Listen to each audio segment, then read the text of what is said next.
Big boss హౌస్లోకి వెళ్తే life set అనుకునేవారు చాలామంది ఉంటారు. ఇంకొంతమంది మాత్రం బిగ్ బాస్కి వెళ్తే లైఫ్ సైడ్ అయిపోయినట్లే అనుకుంటారు. ఈ సీజన్లో ఇలాంటి వాళ్ళు చాలామంది కనిపిస్తూనే ఉంటారు. అయితే ఒకటి మాత్రం నిజం, బిగ్ బాస్ హౌస్లో ఉండాలే కానీ కాసులకి మాత్రం లోటు ఉండదు. వాళ్ళు ఊహించిన దానికంటే ₹1 ఎక్కువే ఇస్తారు తప్పితే తక్కువ ఇవ్వరు. ఇలా ఈ సీజన్లో ఎవరికి ఎంత రెమ్యునరేషన్ చూద్దాం. కాకపోతే ఈ సీజన్లో సామాన్యులకి సెలబ్రేటర్ల కంటే ఎక్కువ రెమ్యునరేషన్ ఇస్తున్నారట. కానీ అందరికీ అనుమానం రావచ్చు, అదేంటి సెలబ్రిటీల కంటే ముక్కు మొహం తెలియని వారికి ఎలా ఎక్కువ ఇస్తారు అని. అదే ట్విస్ట్, బిగ్ బాస్ తీరు మారింది, బిగ్ బాస్ హౌస్ మారింది, బిగ్ బాస్ రెమ్యునరేషన్ లెక్కలు కూడా మార్చేశారు. ఎందుకు అంటే అందుకు కారణం అగ్ని పరీక్ష. బిగ్ బాస్ ఆట ఆరంభానికి ముందే బిగ్ బాస్ అగ్ని పరీక్ష పేరుతో ఆడిషన్స్ నిర్వహించారు. అయితే ఆ ఆడియన్స్ అప్పుడు రెమ్యునరేషన్ గురించి చర్చలు జరపలేదు. కానీ ఒకవేళ అగ్ని పరీక్షలో గెలిచి బిగ్ బాస్ హౌస్లో అడుగు పెడితే హైయెస్ట్ రెమ్యునరేషన్ అందుకోబోతారని అగ్రిమెంట్లో ముందే పొందుపరచడంతో ఇప్పుడు అగ్ని పరీక్ష ద్వారా ఎంపికైన టాప్ 6 కంటెస్టెంట్స్కి నక్కతోక తొక్కినట్లే అయింది. నిజానికి వీళ్ళు బిగ్ బాస్లో అవకాశం వస్తేనే ఎక్కువ అని హౌస్లోకి వెళ్ళగా ఇప్పుడు వీళ్ళు సెలబ్రిటీలలో హైయెస్ట్ రెమ్యునరేషన్ అందుకున్న టాప్ కంటెస్టెంట్స్తో సమానంగా అందుకోబోతున్నారు. అగ్ని పరీక్ష ద్వారా ఎంపిక కాబడిన 6 కంటెస్టెంట్స్కి రూపాయి కూడా తేడా లేకుండా అందరికీ ఒకటే రెమ్యునరేషన్ ఇవ్వబోతున్నారు. ఏ కంటెస్టెంట్కి ఎంత, లోయెస్ట్ ఎంత అనేది చూద్దాం.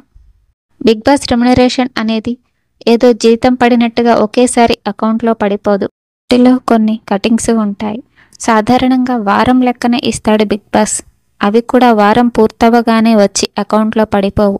రెమ్యునరేషన్ చేతికి అందాలంటే హౌస్ నుంచి ఎలిమినేట్ కావాల్సిందే. ఎలిమినేట్ అయిన వారం నుంచి నెల రోజుల్లోపు టోటల్ అమౌంట్లో 80% మాత్రమే ఇస్తారు. మిగిలిన అమౌంట్ ఎప్పుడు ఇస్తారనేది అగ్రిమెంట్లో ముందే ఉంటుంది కాబట్టి ఆ తేదీకి మాత్రమే ఇస్తారు. అంటే వాళ్ళ రూల్స్ని బ్రేక్ చేయకుండా కండిషన్స్కి లోబడి ఉంటేనే ఆ మిగిలిన 20% అమౌంట్ కంటెస్టెంట్స్ చేతికి వచ్చినట్లు. ఒక్కొక్కరికి అగ్రిమెంట్ నెల నుంచి 3 ఏళ్ల వరకు ఉంటుంది కాబట్టి ఆ అగ్రిమెంట్లో పొందుపరిచిన టైం ముగిసిన తర్వాత మాత్రమే మొత్తం అమౌంట్ కంటెస్టెంట్ చేతిలోకి వస్తుంది. మొత్తం అమౌంట్ ఇవ్వడం అయితే పైసలతో సహా ఇచ్చేస్తారు. బట్ ప్రతి పైసాకి అగ్రిమెంట్ ఉంటుంది. ఎప్పుడు ఎక్కడ ఎలా ఇస్తారనే దాన్ని అగ్రిమెంట్లో క్లియర్గా ఉంటుంది. దాన్ని బట్టి ఇస్తారు తప్ప లోపలికి వెళ్ళాం బయటికి వచ్చేసాం ఆ డబ్బులు మాకు ఇచ్చేయండి అంటే కుదరదు. ఇప్పటి వరకు బిగ్ బాస్ తెలుగులో ఓటీటీతో కలిపి మొత్తం 10 సీజన్లు. అయితే ఒక్క కంటెస్టెంట్కి కూడా ఈ రెమ్యునరేషన్ లెక్కలు బయటకి చెప్పకూడదు కూడా. అందుకే ఎంత ఇచ్చారు అంటే బాగా ఇచ్చారని అంటారే తప్పితే ఎంత అనే ఫిగర్ మాత్రం బయటకు చెప్పరు. బట్ వాళ్ళు ఊహించిన దానికంటే ఎక్కువే తప్పితే తక్కువ ఇవ్వరనేది ఎక్కువ మంది చెప్పే మాట. ఈ సీజన్లో మొత్తం 15 మంది కంటెస్టెంట్స్ హౌస్లోకి అడుగుపెట్టగా వాళ్ళల్లో సామాన్యులు 6 ఒక్కొక్కరికి వారానికి 3 లక్షలు అంటే రోజుకి ₹42,857 రెమ్యునరేషన్ అందుకోబోతున్నారు.